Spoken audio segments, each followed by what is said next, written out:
The phone rang at 3:47 a.m., and I knew it was bad news.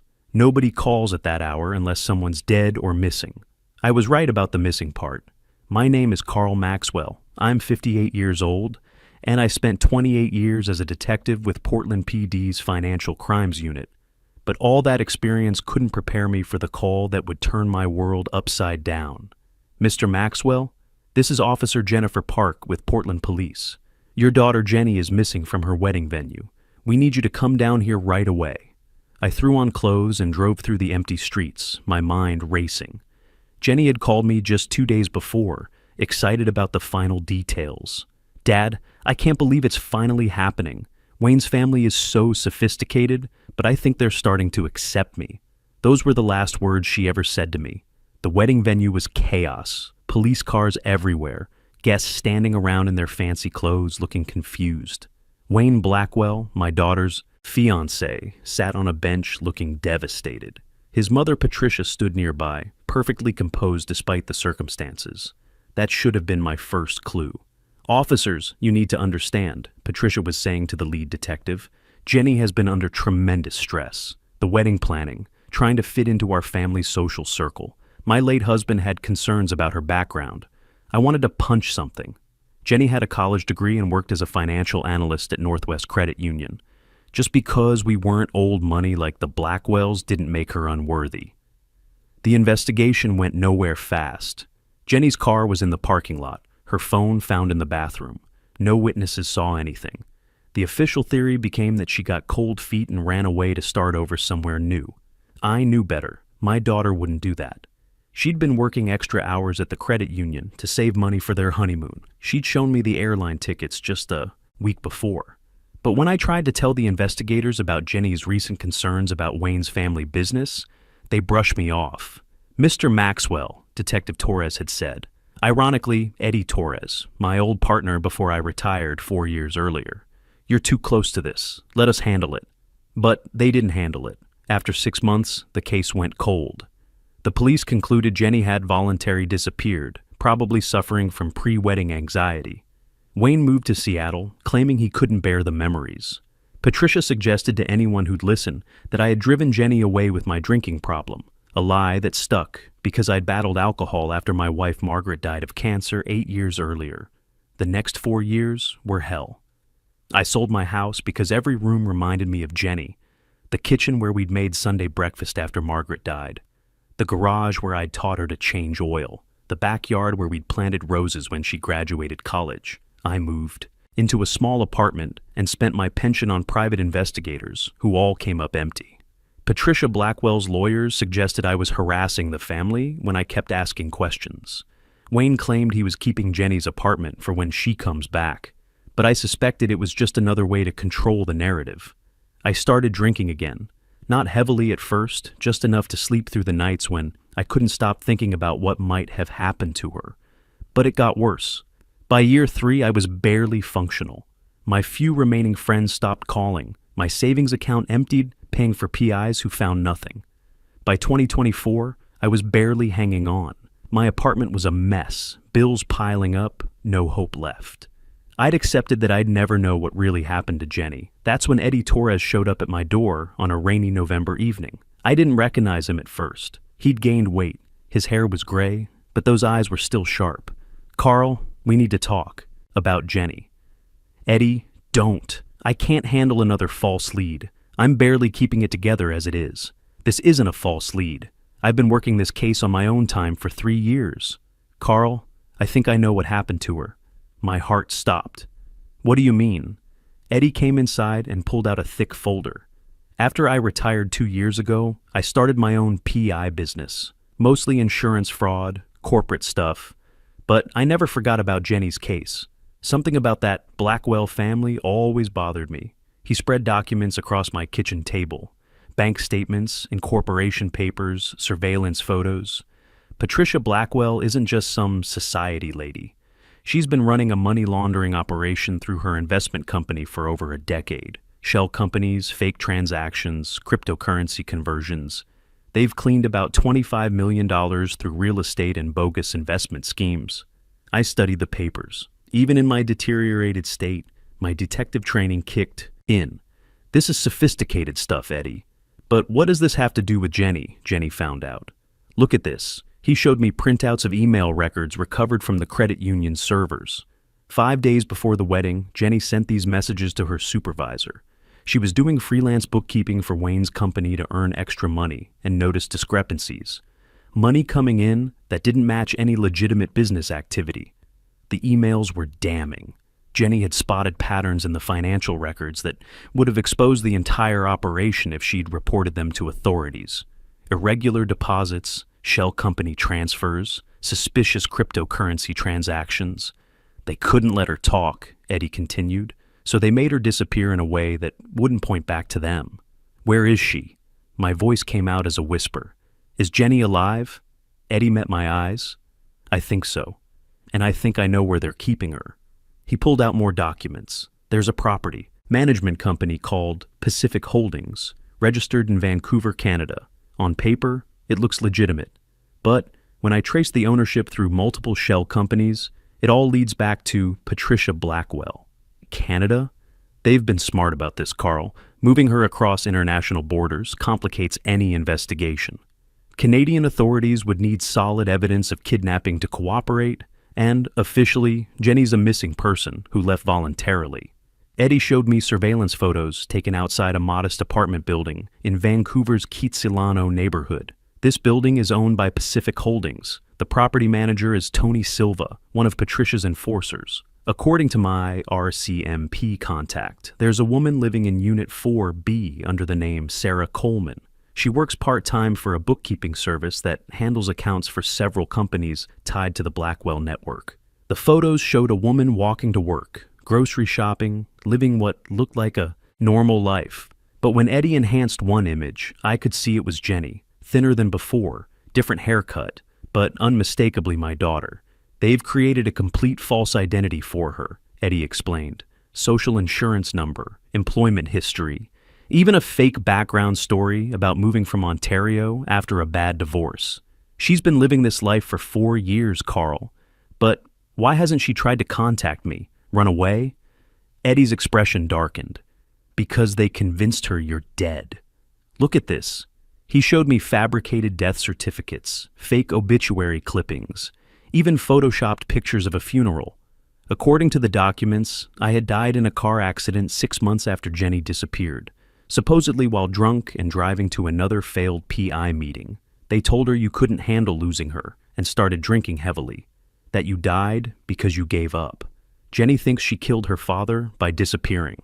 The psychological manipulation was brutal and sophisticated. They'd isolated Jenny completely, made her believe that any attempt to return home would be pointless, because everyone she loved was gone. There's more, Eddie continued. My contact says she's been under constant but subtle surveillance. Not imprisoned, but watched. She has a handler who poses as a friend, someone who reinforces the story about your death and reminds her that Wayne has moved on and remarried. I felt rage building in my chest, but also something I hadn't felt in years. Purpose. We're getting her back. I was hoping you'd say that. But Carl, this isn't going to be easy. We can't just show up and take her. Legally, she's a Canadian resident living there voluntarily. And if we spook Patricia's people, they could move Jenny or worse. What do you suggest? Eddie spread out a timeline on my kitchen table. We need to build a case that exposes the entire operation. Not just the money laundering, but the kidnapping, fraud, everything. If we can get Canadian authorities and the FBI working together, we can take down the whole network and extract Jenny safely. Over the next 4 months, we worked methodically. Eddie had contacts in both countries, former colleagues who'd moved to federal agencies, RCMP officers he'd met at international conferences, even a prosecutor in Vancouver who specialized in cross-border financial crimes. I got sober, had to. Jenny would need her father back, not some broken drunk. Eddie helped me prepare, teaching me about digital forensics and international financial law. We worked 16-hour days, building an airtight case piece by piece. The breakthrough came when Eddie's IT contact accessed Patricia's encrypted email server. The woman was arrogant enough to document everything. Instructions to handlers, financial transfers, even discussions about what to do if Jenny became problematic. Carl, look at this message from last month. Eddie showed me a printout. Patricia to Tony Silva. The Coleman woman has been asking too many questions about her past. If she becomes a liability, we may need to implement the permanent solution we discussed. That's when we contacted the FBI. Agent Rebecca Foster from the Financial Crimes Division took one look at our evidence and immediately opened a joint task force with Canadian authorities. This is exactly the kind of sophisticated money laundering operation we've been tracking. Your daughter's case could be the key to dismantling a network that's been operating for over a decade. The plan was complex but elegant. While the FBI built their RICO case, Eddie would travel to Vancouver undercover as a consultant for small businesses. His job would be to make contact with Jenny without alerting her handlers. Meanwhile, I worked with Agent Foster to coordinate the takedown. Patricia was planning a major investor presentation to attract new money to her schemes. We would time everything for maximum impact, exposure, arrests, and asset seizures all happening simultaneously across multiple jurisdictions. Your daughter doesn't know the truth about you being alive, Agent Foster warned me. When we make contact, she's going to be in shock. We need to be prepared for her to resist initially. She's been psychologically conditioned to believe that any contact from her past life is dangerous. Eddie left for Vancouver on a Tuesday morning in October 2024. I waited by my phone, sober for the first time in years, hoping that after 4 years of hell, I was finally going to get my daughter back. The first contact attempt failed. Jenny's handler had trained her well. She immediately reported the strange man asking about her past to Tony Silva. But Eddie had anticipated this. Phase 2, he told me during our encrypted call that night. Tomorrow, I'm going to her workplace with documentation that proves you're alive. Eddie's second approach was brilliant. He waited outside the bookkeeping office where Jenny worked and intercepted her during lunch break. Instead of trying to convince her with words, he simply handed her a manila envelope and walked away. Inside that envelope was proof I was alive, recent photos of me outside my apartment, copies of my lease agreement, even a video message Eddie had recorded of me saying her name. But most importantly, he included documentation of the fake death certificates Patricia's people had created. The phone call came that night at 11:30 p.m. After 4 years of silence, I heard my daughter's voice again. "Dad?" She was crying. "Dad, is this real? Are you really alive?" "Jenny, baby, yes, I'm here. I've been looking for you every single day for 4 years. But they showed me the death certificate, the funeral photos. They said you started drinking again after I disappeared and crashed your car. I thought I killed you." "Never," I managed to say through my own tears. "Never, sweetheart. That was all fake. Patricia's people created those documents to keep you from trying to come home." The conversation lasted 2 hours. Jenny told me about her life in Vancouver, how they'd convinced her that everyone back home believed she'd abandoned her family, how her handler, a woman named Maria who posed as a concerned friend, regularly reminded her that Wayne had moved on and that returning would only cause more pain for everyone.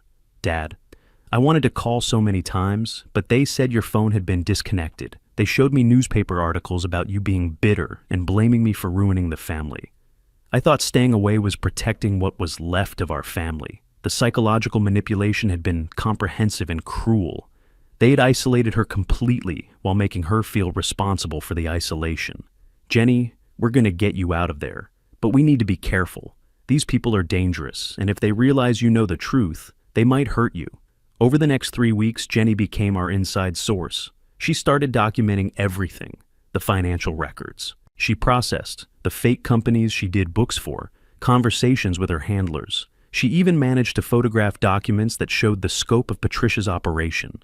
The evidence was staggering. Patricia wasn't just laundering money. She was running a sophisticated network that included investment fraud, real estate manipulation, and tax evasion. They'd stolen retirement funds from elderly investors, manipulated property values to inflate insurance claims, and created dozens of shell companies to hide assets. But the most damning evidence was Patricia's own communications. Eddie's IT contact had given us access to encrypted emails that showed the entire conspiracy. Messages about relocating the Maxwell girl permanently and ensuring no loose ends remain made it clear that Jenny's life was in immediate danger. Agent Foster assembled a task force that included FBI Financial Crimes, the IRS Criminal Investigation Division, and the RCMP's Integrated Proceeds of Crime Unit. The plan was to simultaneously raid Blackwell Investment Group's offices in Portland, while Canadian authorities secured Jenny and arrested her handlers. "We only get one shot at this," Agent Foster warned during our final briefing. "Patricia Blackwell has connections throughout the legal system.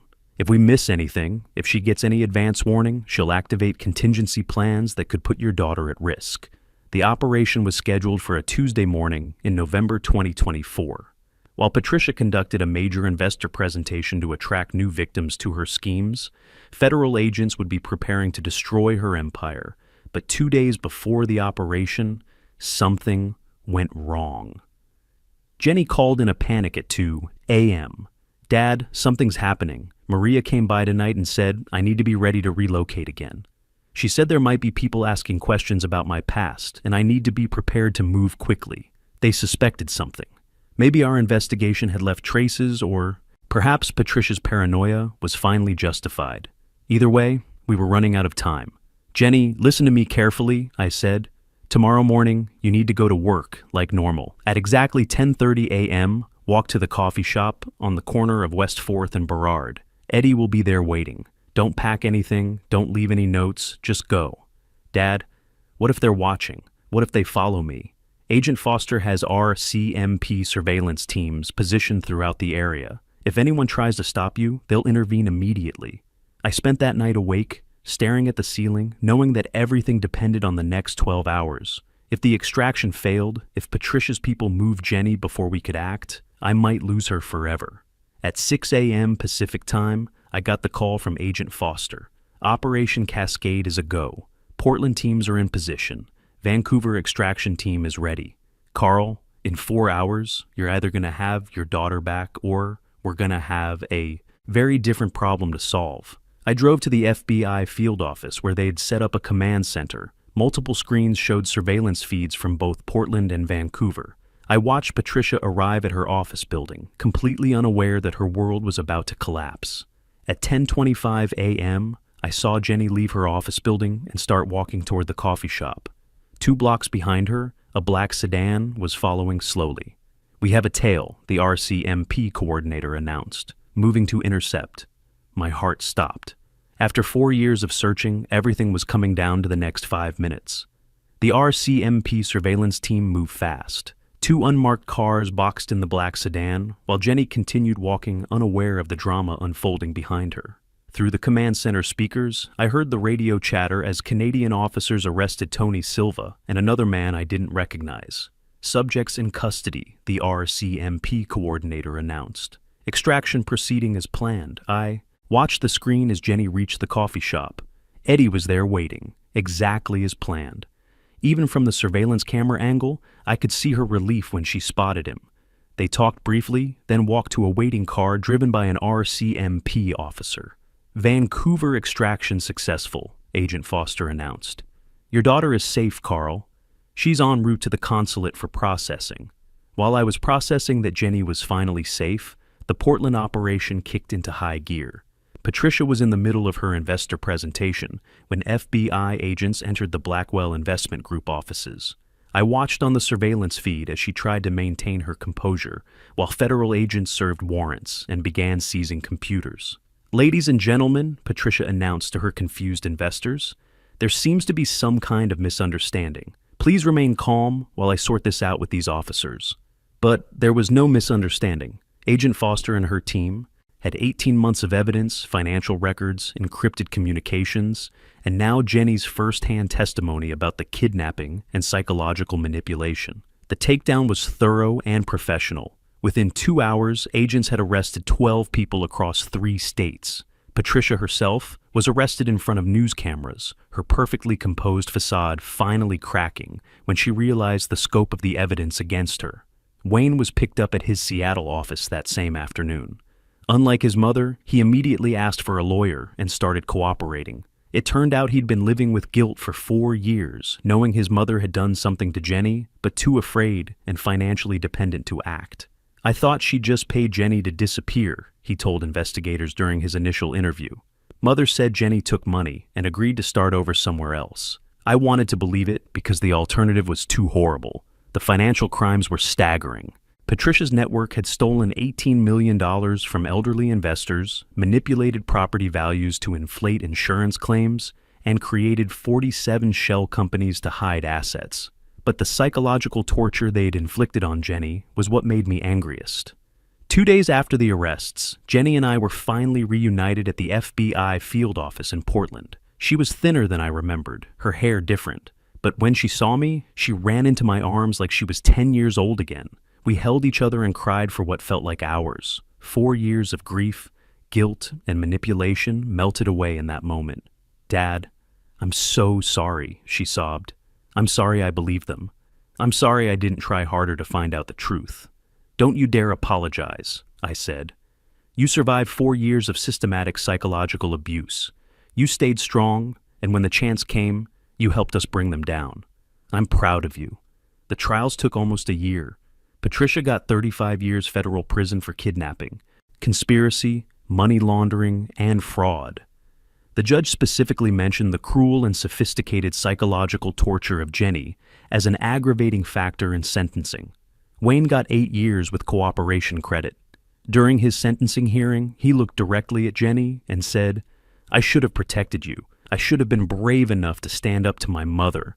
I'll spend the rest of my life knowing I failed you." Jenny surprised everyone, including me, when she asked to address the court during his sentencing. "Your Honor," she said, "Wayne Blackwell is not the same person as his mother. He was manipulated too, just in a different way. I don't forgive what happened, but I understand that sometimes people make terrible choices when they're afraid." 12 others in Patricia's network received sentences ranging from 3 to 15 years.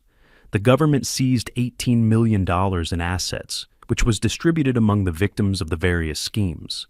But none of that legal victory mattered, as much as the quiet moments afterward. Jenny and I bought a small house in Northeast Portland with some of the victim restitution money. It had a yard where we could plant roses like the ones we'd had before. The recovery wasn't easy. Jenny needed therapy to deal with 4 years of psychological manipulation and isolation. I needed therapy too, to process my own grief and guilt about the drinking that had nearly cost me everything. We both had to learn how to be a family again.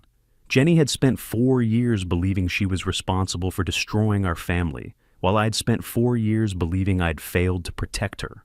Working through that guilt together took time and professional help. Jenny went back to financial analysis, but now she works with the FBI's Financial Crimes Division, helping investigate cases similar to what happened to us. Her first-hand experience with sophisticated fraud makes her invaluable in understanding how these operations manipulate victims. I do consulting, work for the Financial Crimes Unit, using my detective experience to train younger agents about long-term investigations and victim psychology. Eddie and I started a private investigation firm that specializes in missing persons cases involving financial crimes. It's been 18 months since we got Jenny back. We have dinner together twice a week, and she calls me every morning at 8 a.m. Not because she has to, but because 4 years of thinking I was dead taught her not to take our relationship for granted. Some people ask me how I never gave up hope during those 4 years. The truth is, I did give up many times. I got drunk, I got depressed, I wanted to quit. But every time I was ready to surrender, I remembered something Margaret told me when she was dying. She's all we have left of each other. Jenny was my connection to the woman I loved and lost. Losing Jenny would have meant losing the last piece of Margaret too. Patricia Blackwell thought she could outsmart a broken-down ex-detective, with drinking problems and no resources. She was wrong about one thing. I wasn't broken down. I was broken, yes, but I was still a father, and I was still a detective. She never had a chance against both. Those roses we planted last spring are blooming now. Every morning when I see them, I'm reminded that sometimes the most important cases take years to solve, but justice has its own timeline. And sometimes love really is stronger than money, power, and even the most sophisticated criminal conspiracy. If you remember nothing else from my story, remember this. Never underestimate what a father will do to save his child. And never believe that money and power can defeat love and professional persistence working together. Because in the end, the most sophisticated criminals always make the same mistake. They think broken people stay broken, but sometimes we're just gathering strength for the fight that matters most.